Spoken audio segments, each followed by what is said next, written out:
At first glance, it seems like nothing more than a historical artifact, a moment frozen in time from 1890, Alabama. But hidden within this portrait lies a secret so devastating, so carefully concealed, that it remained invisible for 128 years. What truth could a single photograph hide for over a century? What detail could shatter everything we thought we knew about freedom, about survival, about the promises made after the Civil War? This is not just a story about a photograph. This is a story about what happens when we finally look closer. If you want to uncover stories that history tried to bury, subscribe to this channel and hit the like button. You won't believe what we're about to reveal. Dr. Marcus Webb had examined thousands of photographs during his career as a Reconstruction-era historian. But on an August afternoon in 2018, while cataloging donations at the Montgomery Historical Society in Alabama, one studio portrait stopped him cold. The photograph showed a black family of 5 posed against a painted backdrop. Professional lighting, careful composition, expensive. The father stood dignified beside an ornate chair. The mother sat gracefully, hands folded. 3 children surrounded them, a boy of 12, a girl of 9, a younger boy of 6. All wore fine clothing that spoke of prosperity. On the back, the Harris family, Montgomery, Alabama, June 1890. 25 years after emancipation, this family had clearly achieved success. But something troubled Marcus. The parents' eyes held wariness beneath the formal dignity. The children's smiles seemed rehearsed. The mother's hands were positioned with unnatural precision. Marcus pulled out his magnifying glass and examined the photograph closely. He studied faces, clothing, the backdrop. Then he focused on the mother's hands. His breath caught. On her left wrist, barely visible beneath lace trim, was a faint scar, a thin mark curving around her wrist, the signature of iron shackles. Marcus leaned closer, pulse racing.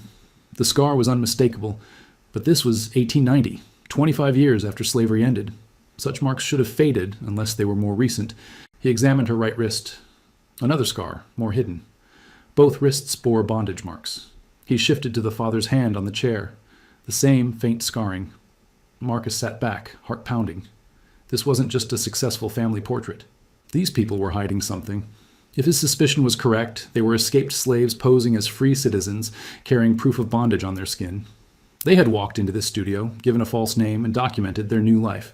It was either extraordinary courage or desperate hope, proof to themselves that they had truly made it to freedom. Marcus immediately researched the Harris family. He searched census records, city directories, property registrations, church memberships, anything confirming their existence in Montgomery in 1890.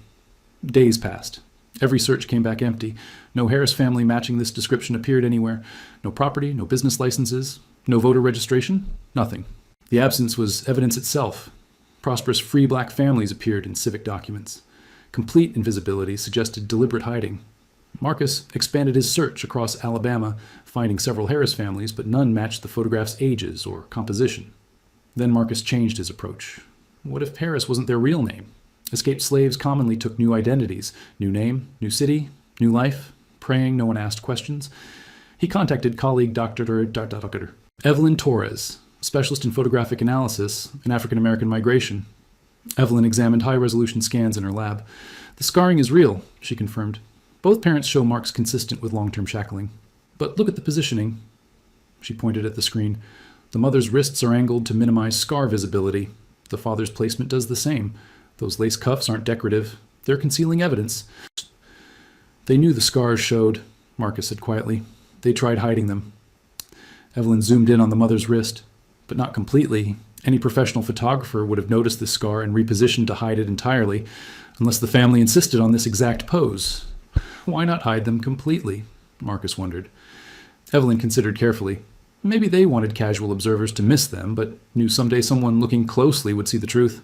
Maybe this photograph was insurance, proof of what they escaped, hidden in plain sight. Marcus felt chilled. We need to find who they really were, where they escaped from. He spent the next week in archives, searching plantation records and newspapers. If they'd escaped, there would be documentation. Even after 1865, owners hunted people who left, calling them absconded contracted workers. Finally, Marcus found it. Montgomery Advertiser, April 1889. Reward for Joseph and Ruth, contracted workers who abandoned obligations at Riverside Plantation, Georgia, March 1889. 3 children missing. Contact Thornton Estate. Joseph and Ruth, not Harris, escaped from Georgia 14 months before this photograph. The description continued. Joseph, age 35, carpenter. Ruth, age 30, seamstress. Dangerous fugitives. Dangerous for wanting freedom. Marcus contacted Georgia State Archives, requesting Riverside plantation records. Within days, digitized documents revealed brutal machinery. Riverside operated on debt peonage, contracts binding formerly enslaved people in perpetual servitude, differing from slavery only in name. Records showed Joseph contracted in 1875, 10 years after emancipation. His contract claimed debts for food and shelter during transition to freedom. Ruth was contracted in 1876. They married in 1877, documented as if the owner's permission mattered. Each child's birth increased their debt. Ledgers showed charges for midwives, extra rations, lost productivity. First child 1878, second 1881, third 1884. Each birth added $50 to $75, impossible amounts when labor was credited at pennies daily. The arithmetic was designed to be inescapable. Marcus traced their account balances year by year. Despite constant labor, debt grew. By 1889, Joseph and Ruth owed over $800. They would need decades more work, and new charges ensured they never succeeded. The contracts were legal masterpieces, dense language appearing legitimate while creating permanent bondage. Joseph and Ruth agreed to work until debts fully satisfied, with the owner having sole authority over amounts and satisfaction. No appeals, no oversight, no escape. Worse were provisions allowing transfer of obligations, meaning they could be sold, though paperwork called it contract assignment. Marcus found evidence of 3 transfers between 1875 and 1885 before Riverside. Plantation records showed Joseph and Ruth present for work, March 12, 1889. By March 13th, they'd vanished with 3 children. Immediate search organized, law enforcement notified, rewards posted across Georgia and Alabama. But they'd planned carefully. March was planting season. Plantations focused on crops. Guards watched fields, not quarters.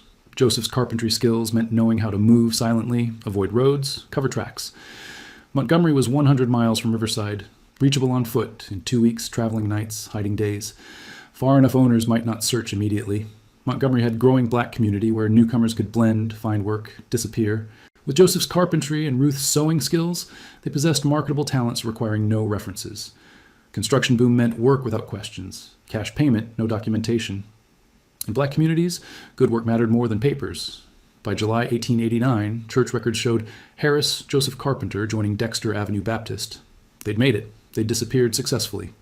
Marcus pieced together how Joseph and Ruth survived those first desperate months. With marketable skills, they found work quickly.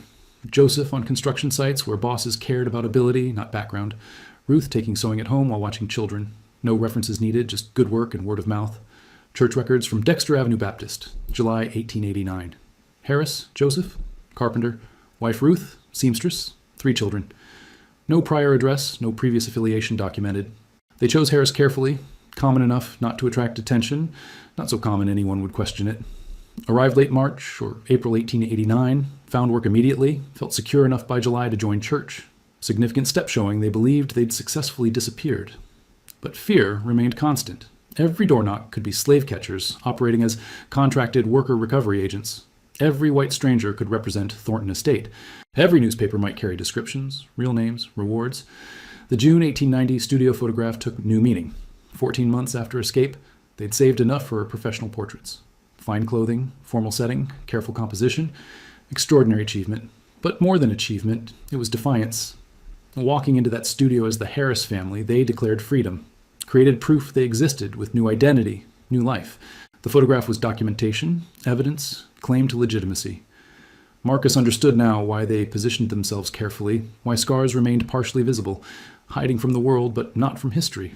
Perhaps hoping someday someone would look closely enough to see truth, understand what they'd escaped, what courage it took building this life. Evelyn discovered more. Montgomery City Directories, 1891, listed Joseph Harris operating small carpentry shop on Commerce Street. By 1893, Harris Carpentry, custom furniture and home repairs. Not just surviving, thriving, building legitimate business under chosen names. But fear never disappeared. No property records in their name. They rented, avoiding permanent documentation. No voter registration, despite black men having that right in 1890s Alabama. No business licenses requiring extensive paperwork. They remained invisible while building life. The studio portrait represented peak of their success and greatest vulnerability. Formal documentation of the Harris family meant permanent record that could someday be discovered. But they took that risk, needing proof for themselves, for their children, that they were truly free. Marcus found school enrollment records. September 1889, 3 Harris children enrolled at Centenary Methodist Church School. Oldest boy, James Harris, 11 girl. Elizabeth Harris, 8. Youngest, William Harris, 5. Get them false names, like parents, but real education, real opportunity, consistent attendance through early 1890s. These children learning to read, write, skills parents likely never fully acquired. This was why Joseph and Ruth risked everything. Marcus's research took devastating turn when Evelyn found a death notice. Montgomery Examiner, February 1897. Harris, Ruth, age 38. Suddenly, survived by husband Joseph and 3 children, services at Dexter Avenue Baptist Church. Marcus read it repeatedly, heart sinking. Ruth died just 8 years after escaping to freedom at only 38. Suddenly suggested accident or acute illness, not prolonged sickness. The studio portrait from 1890 had captured Ruth in one of her few moments of peace. 7 years later, she was gone, leaving Joseph to raise 3 children alone under false identity, still fearful of discovery. Harris' carpentry business disappeared from city directories after 1897. Church records showed Joseph through 1898, then nothing. Children's school enrollment ended 1897. The family had left Montgomery entirely, perhaps unable to sustain themselves after Ruth's death, perhaps finally discovered by Thornton agents. Evelyn suggested searching other cities where Alabama black families commonly migrated. Atlanta, Birmingham, Nashville, northern cities like Chicago and Detroit. Weeks passed with nothing. Then, genealogist Dr. Patricia Holmes in Philadelphia emailed Marcus. "I may have information about your family," she wrote. "I've been researching black migration to Philadelphia in the 1890s. Found records that might match." Patricia had discovered Mother Bethel AME church records listing Joseph Harris, carpenter, joining August 1898 with 3 children, James, Elizabeth, William. Ages don't quite match your Montgomery records. These children listed slightly older. Could be intentional misrepresentation. What caught my attention was notation: family relocated from Alabama following death of wife and mother. Marcus's pulse quickened. Joseph had fled Montgomery after Ruth's death, taking children north to Philadelphia where they could truly disappear. Philadelphia in 1890s had substantial black community with established churches, schools, mutual aid societies. Skilled carpenter could find steady work. Children could attend better schools than southern options. Most importantly, Philadelphia was far enough from Georgia that Thornton Estates' reach would be limited. Marcus found additional records showing Joseph Harris operating small carpentry business in Philadelphia's 7th Ward, 1899 to 1911. Business appeared moderately successful, employing several workers by mid-1900s. Property records showed Joseph purchased small house in 1905. First time owning property in his own name, even if that name remained false. After decades of bondage, contracts, and fear, Joseph Freeman finally owned something. The children's records were harder to trace. James attended Philadelphia public schools through 1895, then disappeared. Likely began working after mother's death. Elizabeth appeared through 1898. William through 1902. What happened after? Did they know their real family name? Did Joseph tell them about Riverside, the escape, the life they'd fled? Marcus found possible answers in unexpected place. Death certificate from Philadelphia, 1918. Joseph Harris, age 64, carpenter, died of influenza during epidemic, survived by sons James and William. No Elizabeth mentioned, suggesting she'd married, changed surnames, moved away, or died. The certificate listed Joseph's birthplace as Virginia. A lie, since plantation records clearly showed him at Riverside since 1875, likely born in Georgia or sold there young. Even in death, Joseph maintained false identity, protecting his children. His real name, real history, courageous escape, all buried with him under Harris' name. Marcus felt profound sadness for a man who'd lived entire adult life hiding, never able to claim his true identity, never recognized for extraordinary courage. Joseph Freeman had escaped slavery twice. First in 1865 when emancipation supposedly freed him, then again in 1889 when he took real freedom for himself and his family. Patricia Holmes made crucial breakthrough. Searching Riverside records more carefully, she found document Marcus initially overlooked, marriage record from 1877. Joseph Freeman, age 23, to Ruth Williams, age 21, both contracted workers of Riverside Plantation, Burke County, Georgia, marriage approved by estate management. Freeman and Williams. Their real surnames, recorded in Plantation's meticulous documentation.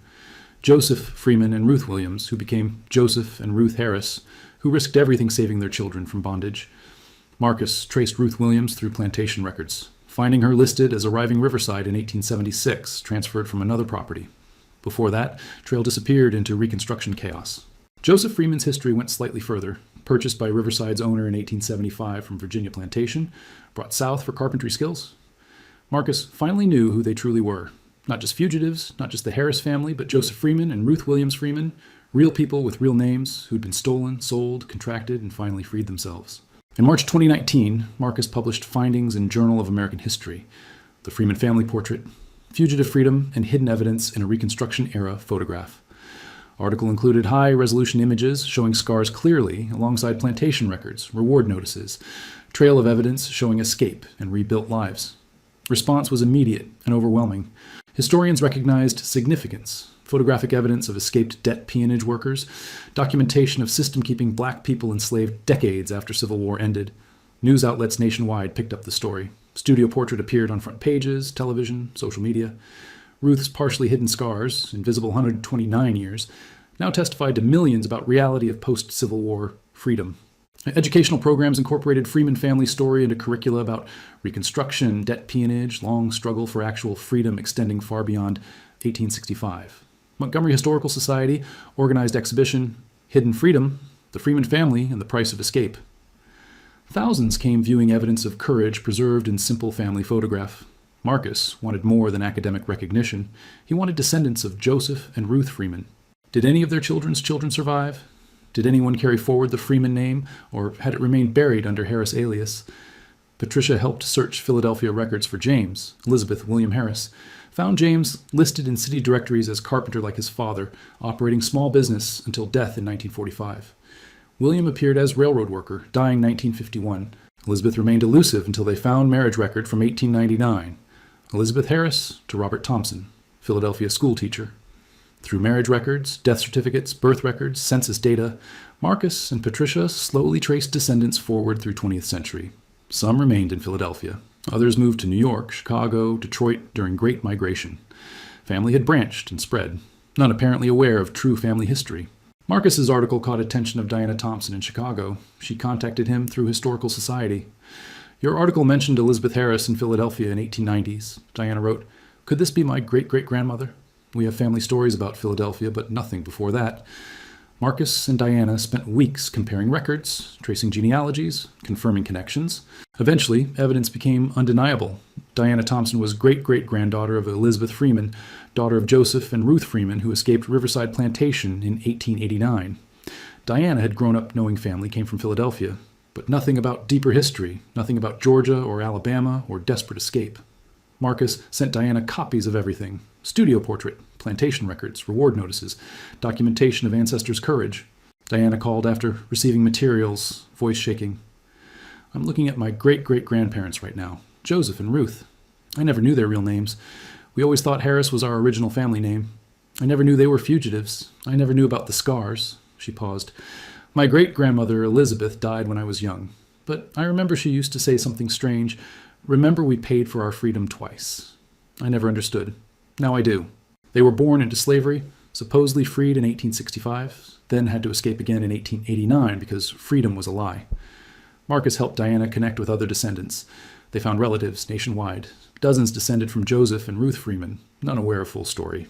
In November 2019, 23 descendants gathered in Montgomery for family reunion and memorial service. They stood together at Dexter Avenue Baptist Church, where Joseph and Ruth first felt safe enough joining community under assumed names. Diana spoke, holding large print of studio portrait. "Our ancestors Joseph Freeman and Ruth Williams risked everything for us. They escaped from system designed to keep them enslaved forever. They lived in constant fear of discovery. But they did it so their children could grow up truly free." Diana continued, addressing the gathered descendants. "This photograph is evidence of their courage. Ruth's scars are visible because she wanted someone someday to know the truth, to understand what freedom cost, to remember it wasn't given freely, it had to be taken, fought for, protected every single day."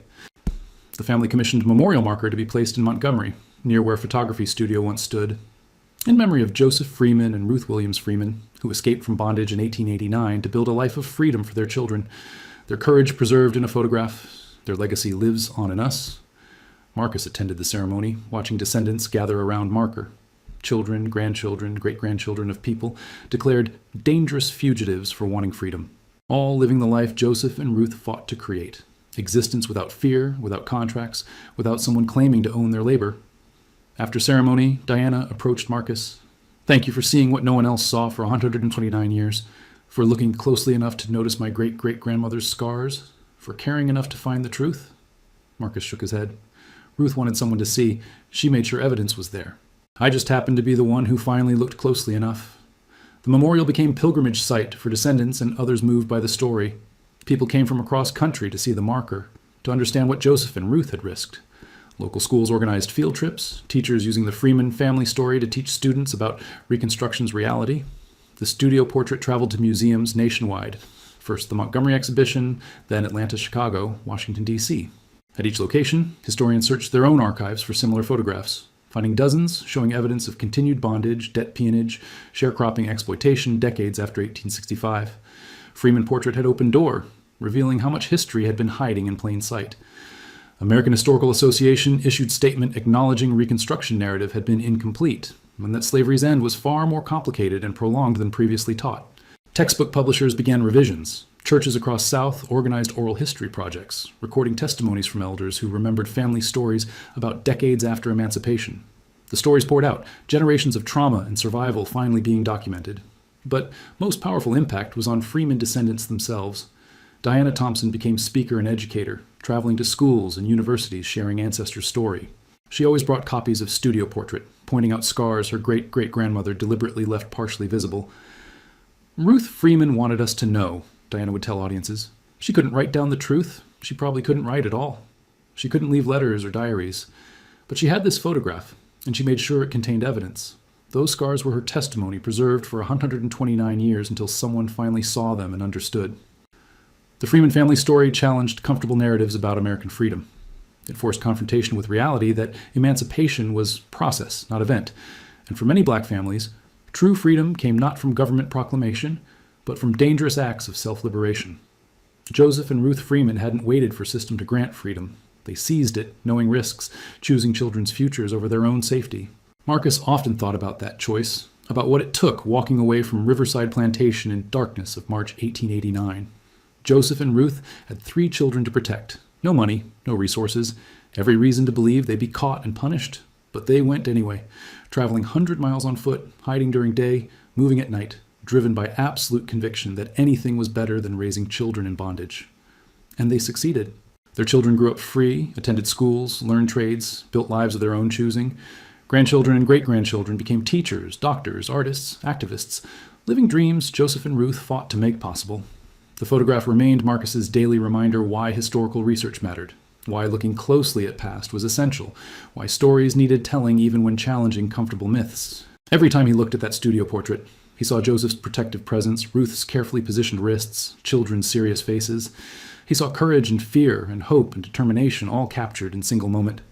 Scholars began publishing related research, building on Marcus's work, studies examining debt peonage systems across South, documenting how many black families remained enslaved under different names decades after 1865.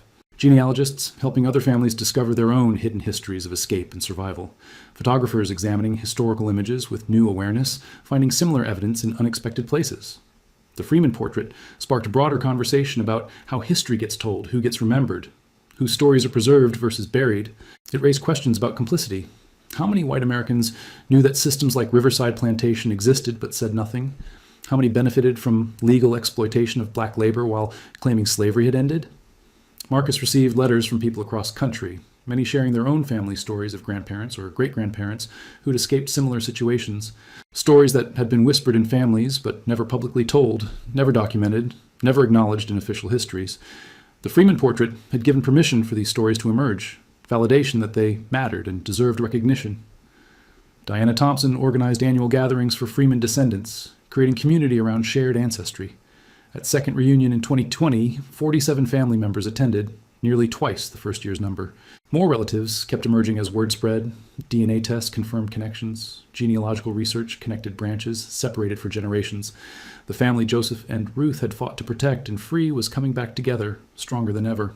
2 years after Marcus Webb first noticed the scars in that studio portrait, he sat in his university office, surrounded by letters from researchers, students, descendants, people moved by Freeman family story. The photograph had changed how people understood Reconstruction, how they taught history of freedom in America, how they looked at old photographs with awareness of hidden truths. Studio Portrait now hung in Smithsonian's National Museum of African American History and Culture, part of permanent exhibition on debt peonage and struggle for freedom after Civil War. Visitors stood before it daily, reading story, seeing Ruth's scars, understanding what Joseph and Ruth sacrificed, giving their children a chance at real freedom. Educational programs nationwide incorporated Freeman family story into curricula. Students learned examining primary sources critically, looking for hidden details, questioning accepted narratives about when slavery truly ended. Photograph became teaching tool showing how ordinary objects, simple family portrait, could contain extraordinary stories waiting to be discovered. Marcus received emails from researchers who'd begun examining historical photographs more carefully, finding similar evidence of debt peonage, sharecropping exploitation, continued bondage decades after 1865. Freeman Portrait had opened a door, revealing how much history had been hiding in plain sight. But for Marcus, most meaningful impact was on Freeman descendants. Diana Thompson traveled to schools and universities sharing ancestors' story, always bringing copies of Studio Portrait. Ruth Freeman wanted us to know, Diana would tell audiences. She couldn't write down truth, she couldn't leave letters, but she had this photograph, and she made sure it contained evidence. Those scars were her testimony, preserved 129 years until someone finally saw and understood. Freeman family story challenged comfortable narratives. It forced confrontation with reality that emancipation was process, not event. That for many black families, true freedom came from dangerous self-liberation, not government proclamation. Joseph and Ruth Freeman hadn't waited for system to grant freedom. They seized it. Marcus kept Studio Portrait on his desk, looking at it daily. Every time he saw something new. Joseph's protective presence, Ruth's determined gaze despite fear, children's serious faces representing hope. The photograph reminded him why historical research mattered, why looking closely at past was essential. One afternoon, a graduate student knocked with a box of photographs from South Carolina Archive. "After reading your work, I thought I should examine these more carefully," she said. Marcus smiled, picking up magnifying glass. "Let's look together," because Ruth Freeman's message had been received.